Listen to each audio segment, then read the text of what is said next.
Ese es un proyecto que me emociona mucho porque creo que nos da una hoja de ruta que como mínimo es una prueba de concepto para ver cómo la policía puede avanzar en la reducción de violencia y al mismo tiempo no cobrarle el costo a las poblaciones más vulnerables.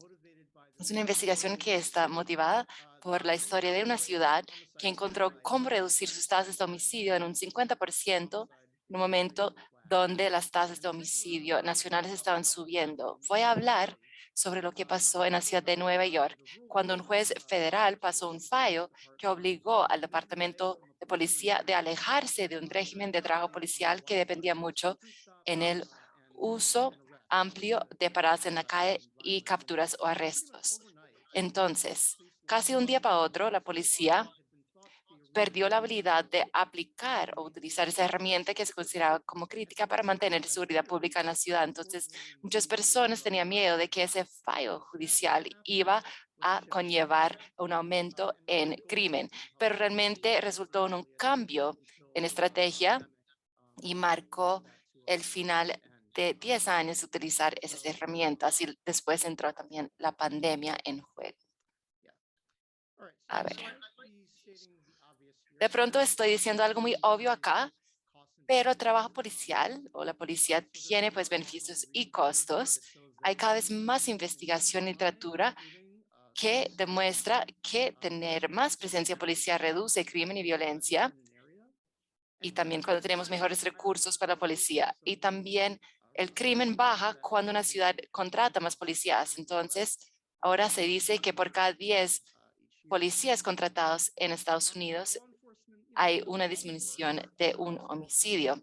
Entonces, pero funciona como una herramienta concreta, porque siempre hay un riesgo también para los policías y para los ciudadanos. Cuando una ciudad contrata más policías, también termina haciendo más capturas y muchas veces para delitos menores y muchas veces no hay ni una víctima.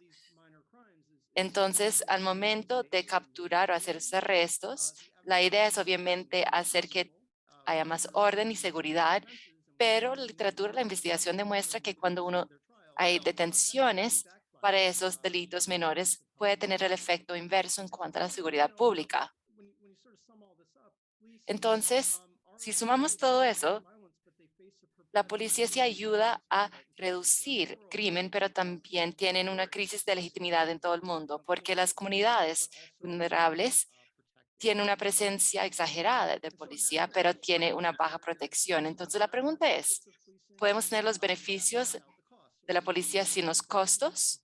¿O sería demasiado pedir eso? Y de pronto sí. Muchas veces hay compensaciones, ¿no?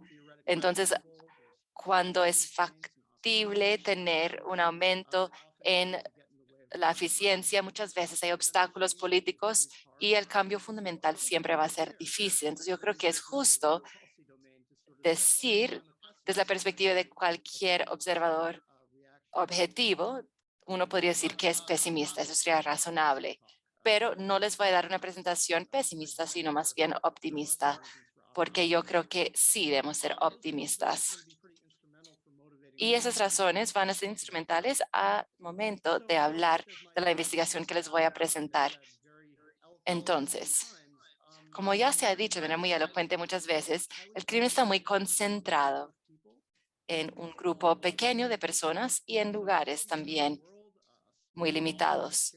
Eso quiere decir que en todo el mundo, muy pocas cuadras de la ciudad pues tienen la mayoría de los crímenes y una población muy pequeña comete esos crímenes. Es, eso aplica mucho para crímenes violentos y por eso tener una estrategia diferenciada podría ayudar mucho. Y luego hay una nueva evidencia y es muy emocionante que sugiere que hacer muchas paradas en la calle y capturas no mejoran la seguridad pública. En la ciudad de Nueva York,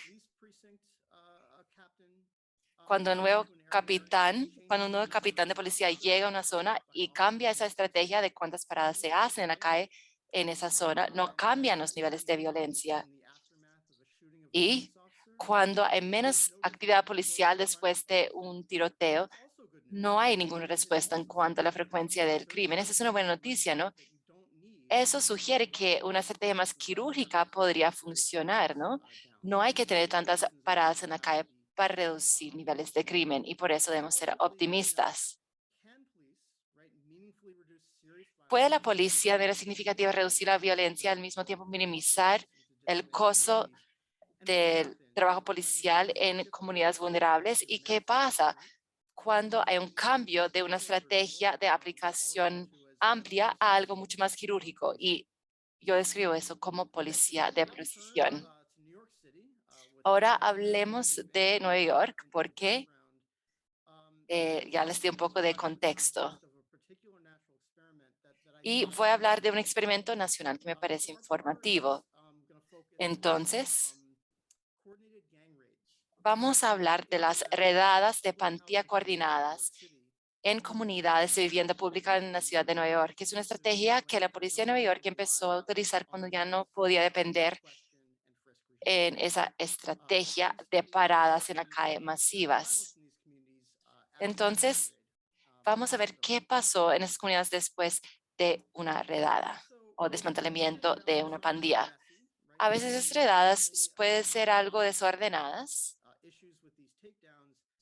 Hay problemas a veces, pero sin embargo, era algo más preciso al régimen que tuvieron anteriormente. Entonces, pudieron reducir los tiroteos en esas comunidades en un tercio, sin utilizar más capturas de bajo nivel, sin utilizar más paradas en la calle y sin trabajar en las causales, raizales de la violencia. Son muy difíciles de trabajar a corto plazo. Creo que entonces es muy prometedora esa estrategia. Ok, entonces, como ya mencioné, el contexto de la intervención es la ciudad de Nueva York y voy a hablar de la investigación dándoles un poco de contexto. Les voy a contar qué estaba pasando en Nueva York en ese momento y después voy a hablar de la intervención y qué encontramos. Creo que es ampliamente conocido en este momento que Nueva York es lo más conocido para el crimen de los noventas. Entonces, desde 1990 a 1999, los homicidios en ese estado cayeron en un porcentaje amplio en muchos países, no solamente Estados Unidos, pero cayeron más o menos en un 75% en Nueva York. Y al final de la década, al final de los noventas, Nueva York tenía una tasa de homicidios que era más o menos 5 veces, bueno, digámoslo de una forma un poquito diferente. Al principio de 1990, la tasa de homicidios era 5 veces más alta que el promedio nacional y al final de los noventas estaba solamente un poquito más alto que el promedio nacional. Entonces, en realidad es un milagro. Entonces, los homicidios sí continúan cayendo en Estados Unidos después de 1990, pero la tasa de cambio es mucho más baja y sí empiezan a nivelarse un poco. Entonces, quiero enfocarme en el 2011, que es el año cuando el régimen de las políticas en realidad empieza a cambiar. Y en el 2011, Nueva York en realidad sí tenía lo que la mayoría de las personas tenían, un año banner.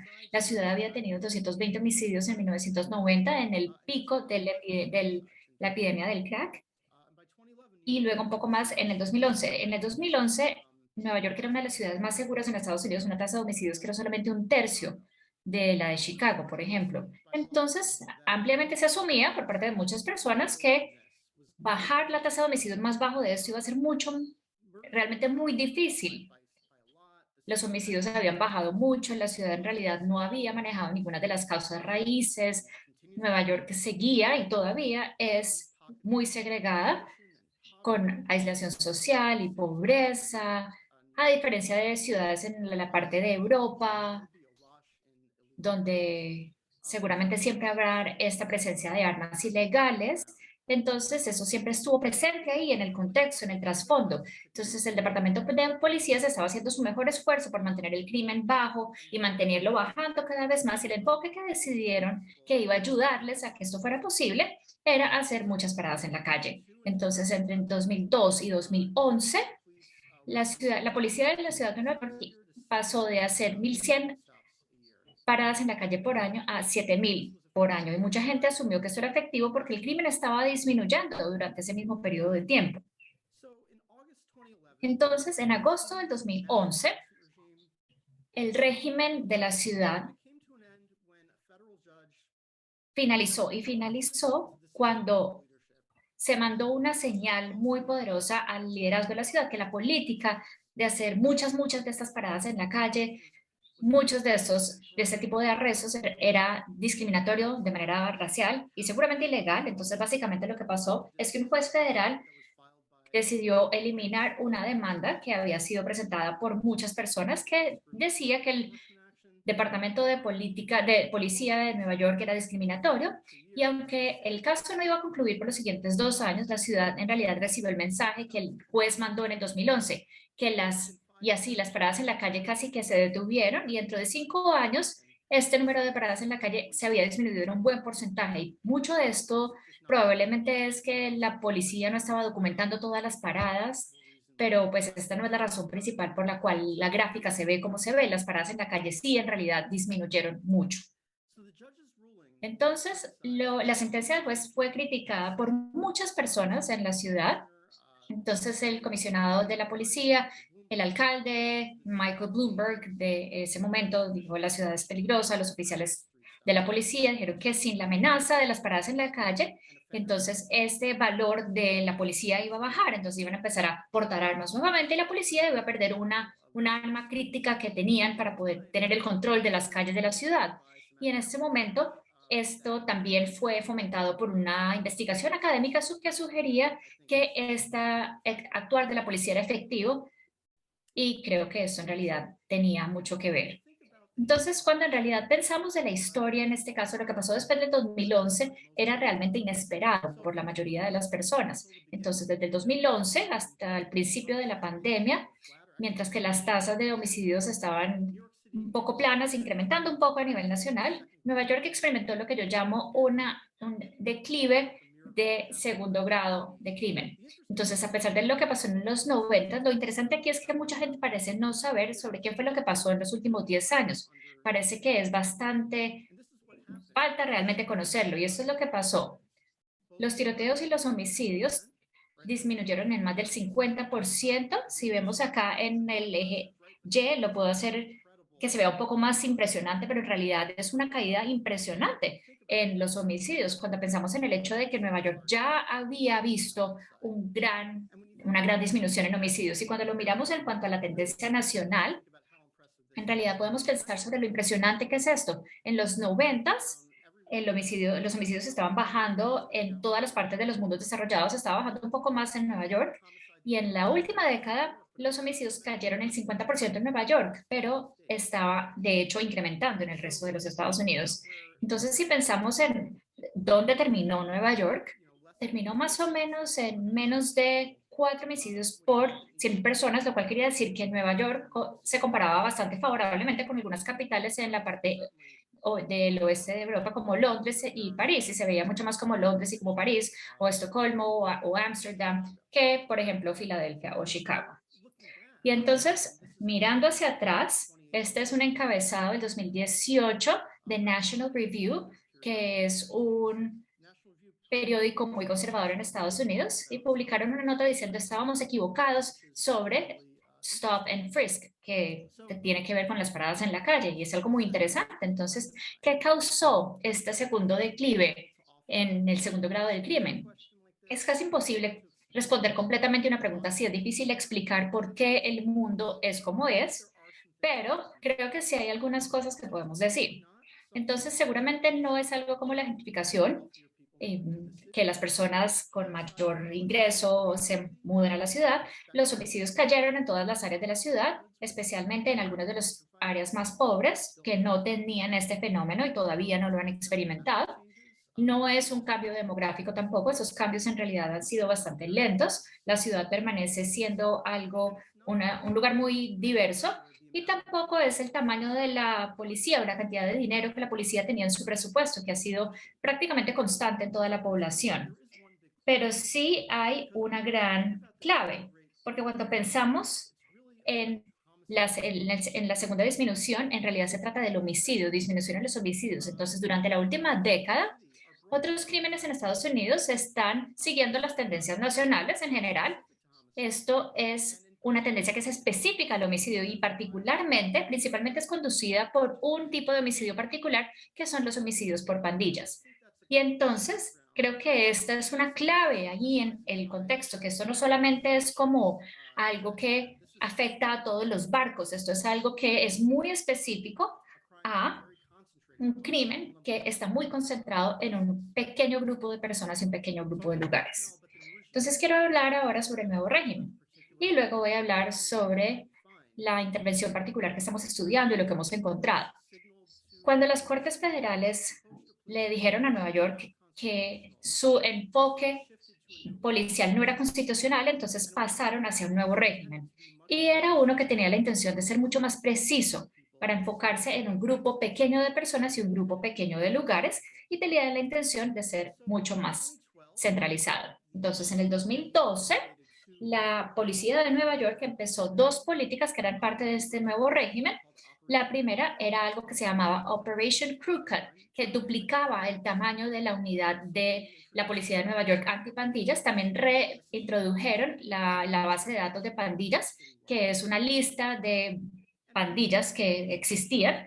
Y en realidad el comisionado de la policía y otros planeadores sociales en la ciudad dejaron muy claro que la idea aquí no era simplemente afrontar las pandillas grandes, sino también ir detrás de algunas más pequeñas, unos grupos como un poco más sueltos de adolescentes que se identificaban según los bloques donde vivían y en realidad son responsables de una gran parte de la violencia, particularmente en la parte de la vivienda social, la comunidad de la vivienda social en Nueva York. Entonces, la idea era involucrarse en una serie de tomas contra las pandillas, donde en algún momento, como muchos miembros de las pandillas poder arrestar la mayor cantidad de miembros de las pandillas posibles e incapacitarlos de esta forma. Esa era la idea.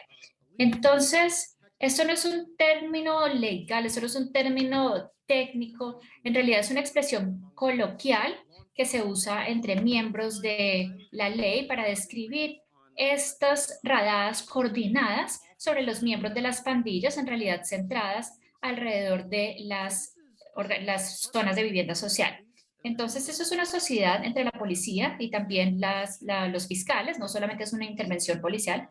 Y aquí el objetivo principalmente era construir estos casos de conspiración de gran escala, casos que implicaban no solamente individuos que eran los que ejecutaban la violencia en sí, sino también personas que estaban dentro de la pandilla y de pronto habían ayudado a facilitar esa acción o esas actividades criminales. Entonces, por ejemplo, un miembro de una pandilla podría ser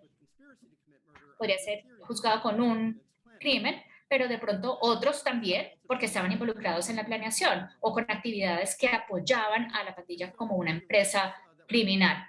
Entonces, los arrestos que se hicieron se hacían muy cercanamente en el tiempo. La idea era poder ir y agarrar a todas las personas ponerlos a todos bajo arresto para que no pudieran escapar ni nada así.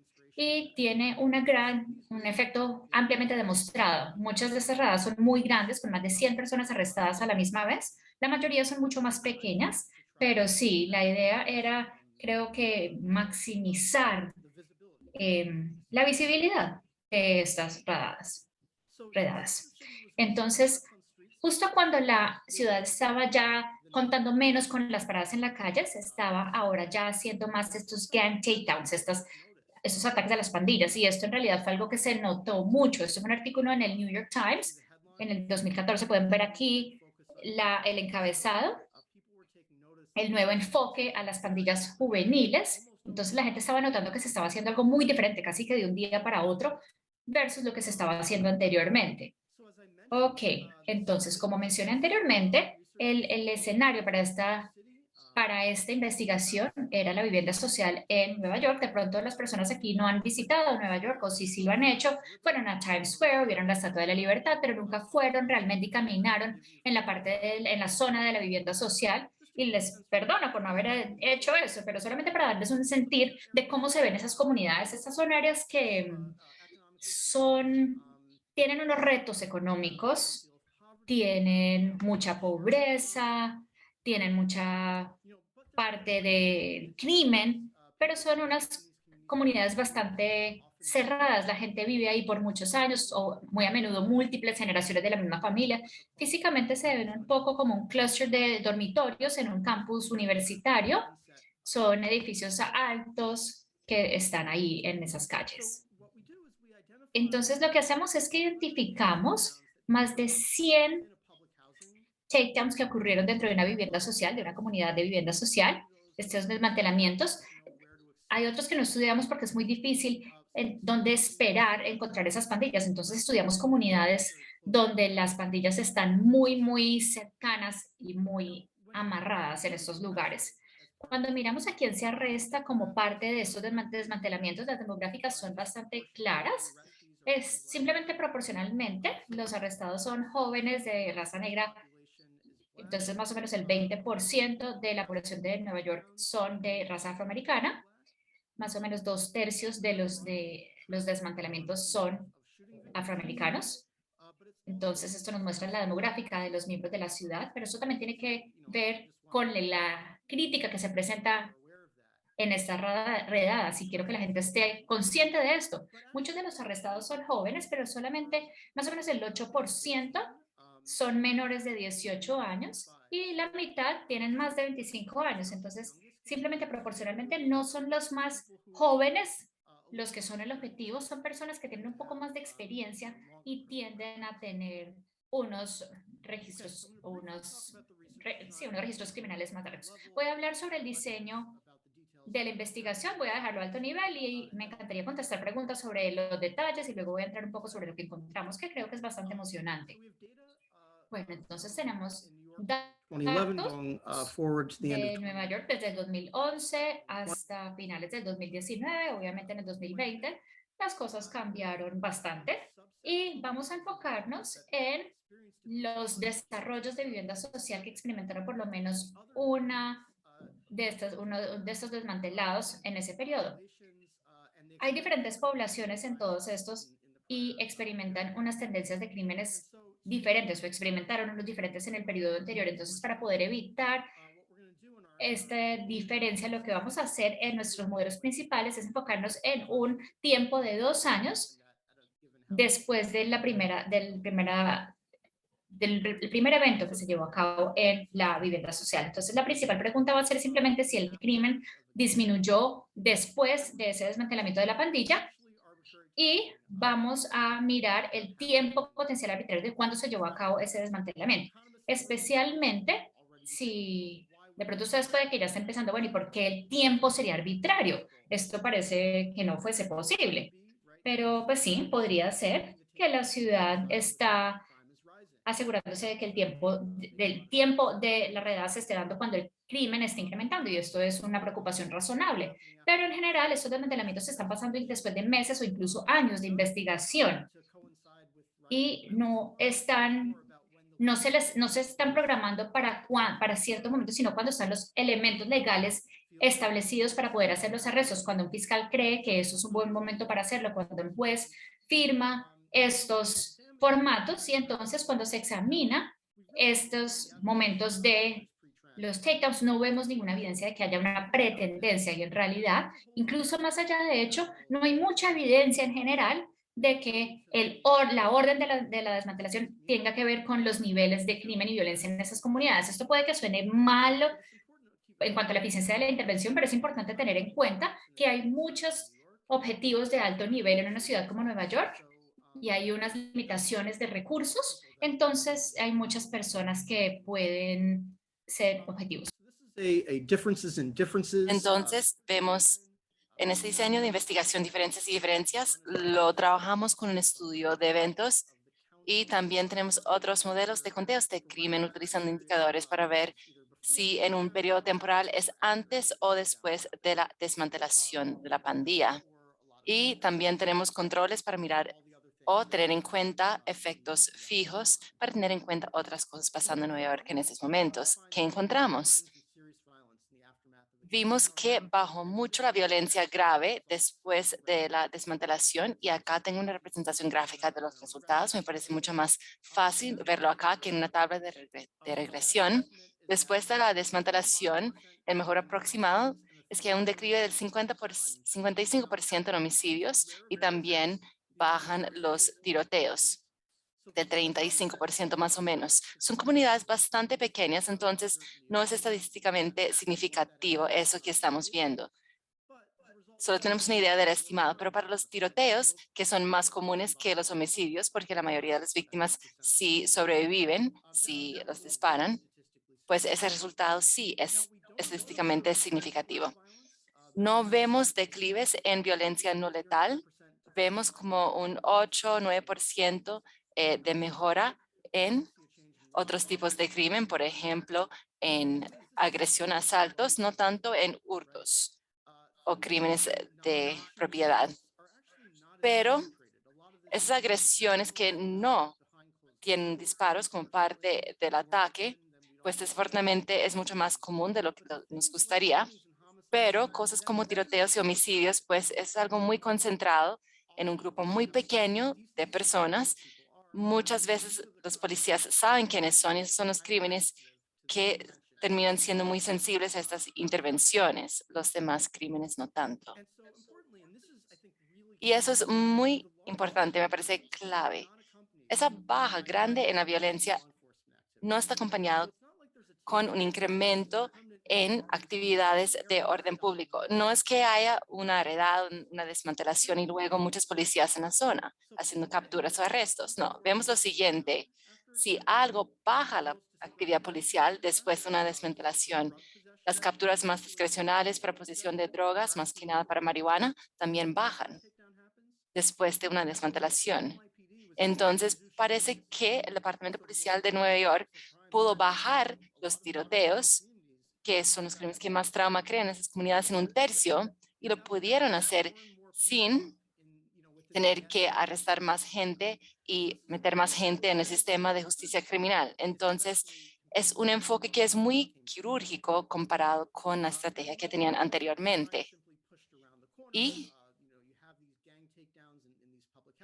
muchas veces hay esos desmantelamientos en las comunidades de vivienda social, pero no vemos que se desplace el crimen a áreas adyacentes o linderos.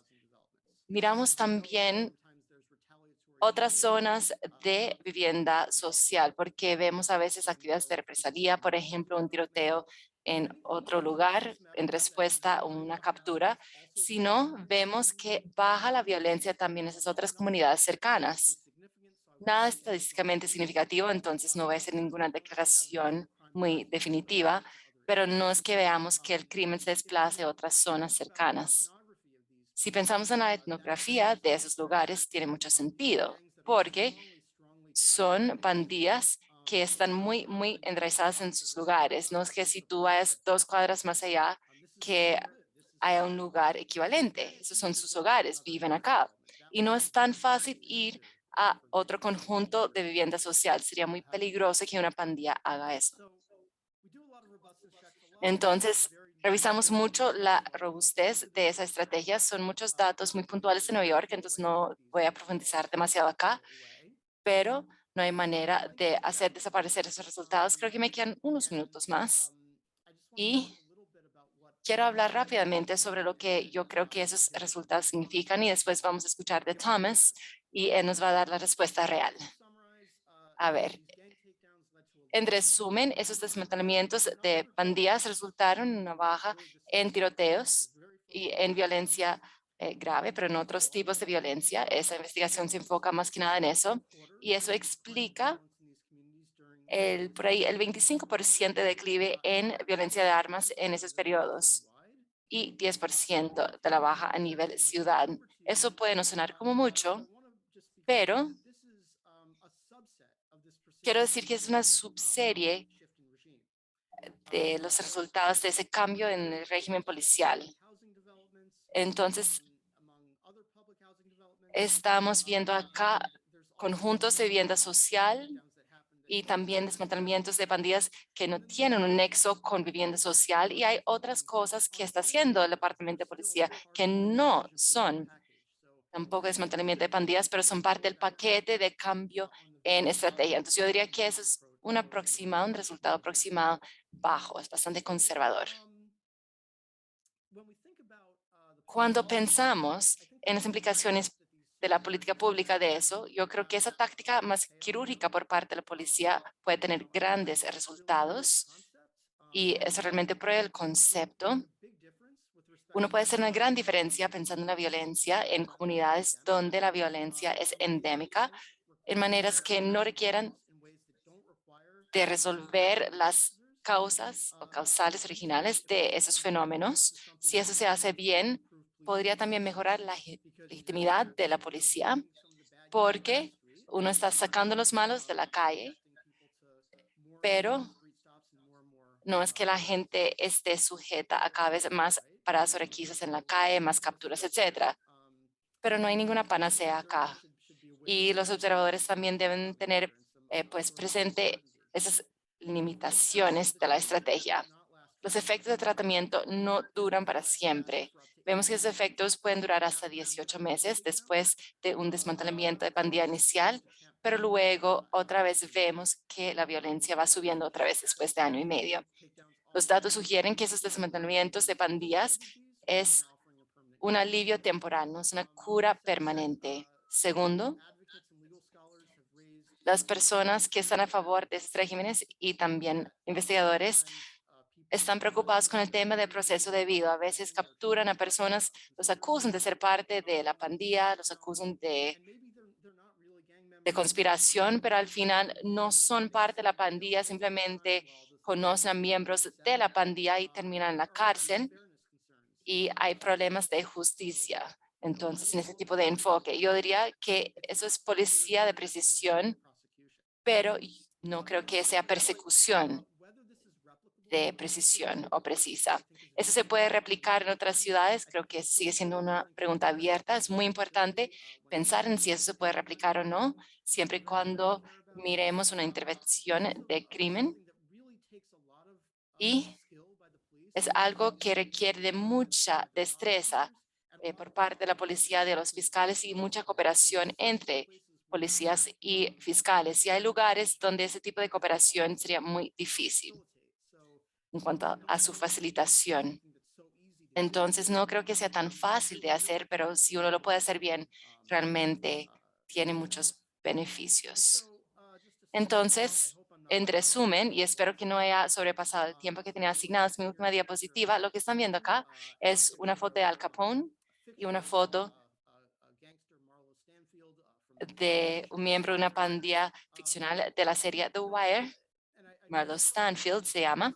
Y escogí esa foto por una razón. Si no han visto The Wire, básicamente es una serie que habla de la mala y buena trabajo policial, lo bueno y lo malo. Entonces, cuando hay trabajo policial que es sensible a las necesidades de una comunidad y cuando trabaja bien en armar entonces casos judiciales contra los que realmente cometen los delitos, eso ayuda a salvar vidas muy valiosas. Pero el mal trabajo policial que se enfoca más en soluciones rápidas, en hacer muchos arrestos de bajo nivel para demostrar que si la policía está haciendo algo puede causar más daño. Entonces, yo creo que hay que invertir en el buen trabajo policial. También hay que trabajar más en la parte de trabajar en las pandillas, en armar buenos casos contra los delincuentes. Yo creo que los legisladores entonces pueden sacar los beneficios del trabajo policial y al mismo tiempo reducir o por lo menos minimizar el costo del trabajo policial para las comunidades. Espero no haber pasado el tiempo que me habían asignado, y muchísimas gracias por su atención.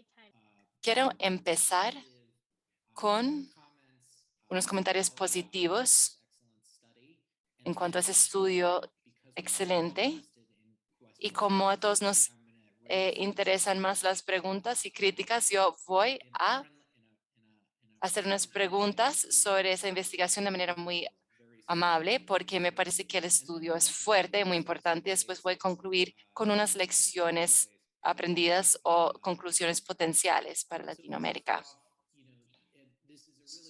Entonces, es un estudio que se ha hecho muy bien, que examina una pregunta muy importante y da unas respuestas importantes. Es parte de un cuerpo de literatura que sugiere que la policía sí puede reducir los crímenes violentos y que el trabajo policial o los policías son una parte importante de una solución contra la violencia. Aaron es muy cuidadoso a destacar que el impacto es algo moderado y que tiene unas restricciones temporales. No es lo único que debe y puede ser una ciudad al momento de pensar en cómo trabajar contra la violencia. Entonces, el trabajo policial es necesario, pero no suficiente para controlar violencia. Otra cosa clave es que la policía es más efectiva y más legítima cuando tiene unos objetivos muy claros. Hay que enfocarse más en los lugares y personas de más alto riesgo. Y eso es lo que se ha visto en toda la literatura. Ese hallazgo de la falta de desplazamiento es muy importante. Una de las preocupaciones claves que hay en cuanto a esos enfoques con objetivos más claros, que si uno trabaja en un solo lugar y en un grupo de personas muy puntual, que la violencia se desplaza a otro lugar. Pero acá vemos que eso es algo mínimo y a veces hasta positivo. Y esos hallazgos hacen eco de muchos de nuestros hallazgos que hemos estado viendo en nuestro grupo de trabajo en el Consejo de Justicia Criminal, CCJ, por sus siglas en inglés. Entonces, por favor, revisen nuestro trabajo. Ahora, hablemos de algunas de las preguntas acá. Entonces, algo de eso lo vimos ahora en lo que nos presentó Aaron, pero también está en la investigación más amplia. Aaron cita mucha literatura que habla de la efectividad del trabajo policial en general, y esa literatura es muy importante y existe, pero yo diría que hay una tesis más estrecha que creo que sí se puede debatir más. Entonces, más policías igual a menos crimen, pues hay mucha evidencia a favor de esa idea que un policía más reduce el crimen en X o Y porcentaje, pero no hay una revisión sistemática en ese tema. Y para mí personalmente, las respuestas políticas finales muchas veces se ven claramente después de hacer una revisión sistemática de la literatura, de manera muy transparente, pues tenga en cuenta toda la literatura.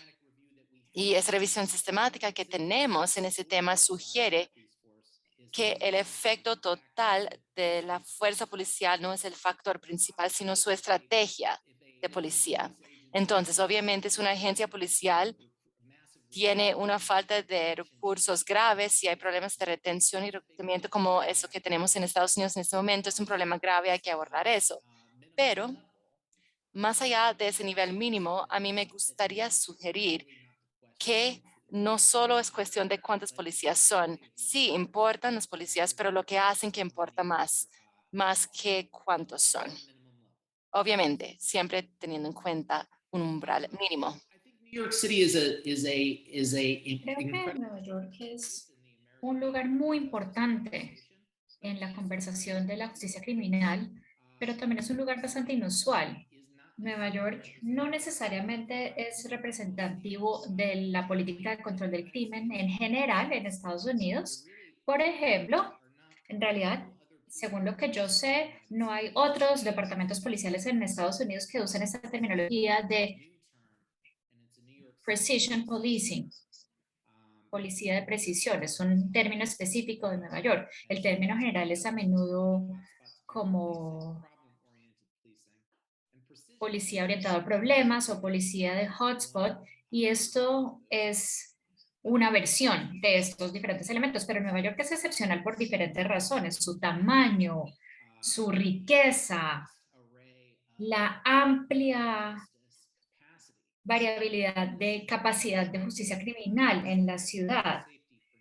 Yo fui el jefe de seguridad pública en Nueva York bajo Andrew Cuomo y después de mudarme de Washington a Nueva York para reunirme con la comunidad de justicia criminal, no hay ningún otro lugar que yo haya visitado en el planeta que tenga tantos expertos en justicia criminal en un solo lugar. Entonces creo que eso es importante entender, que lo que pasa en Nueva York no necesariamente se puede replicar alrededor del mundo.